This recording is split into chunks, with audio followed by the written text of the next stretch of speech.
Let's go right to the phone calls. A lot of you hanging on. First up today, Richard, listening in Alberta, Canada. Hi, Richard. Hi, Hank. How are you doing? I'm doing well, thank you. Love your ministry and love what you're doing. I've been thinking a lot about the Garden of Eden and about how when we fell in the garden and we were removed from it, there was a cherub and a flaming sword protecting us from the tree of life. And then God subjected all of creation to futility in the hope that the children of God would be revealed. And so my question is, was the Garden of Eden subjected to futility? Yeah, the whole of the universe was cursed.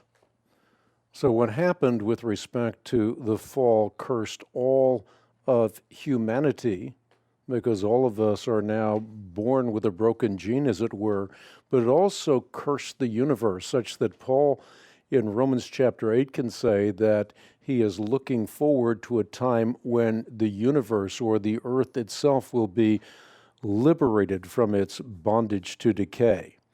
As far as the tree of life is concerned, I think it's very, very interesting that you find the tree of life not only in the Garden of Eden, but you find the tree of life in Paradise Restored. Remember in Revelation chapter 22, John says that the angel showed him the river of the water of life as clear as crystal, flowing from the throne of God and of the Lamb down the middle of the great street of the city. On each side of the river stood the tree of life, bearing 12 crops of fruit, yielding its fruit every month.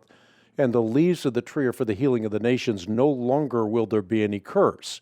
So the tree of life was emblematic of what Adam and Eve will experience when paradise lost becomes paradise restored, when the Edenic garden that was corrupted becomes the eternal, uncorrupted garden.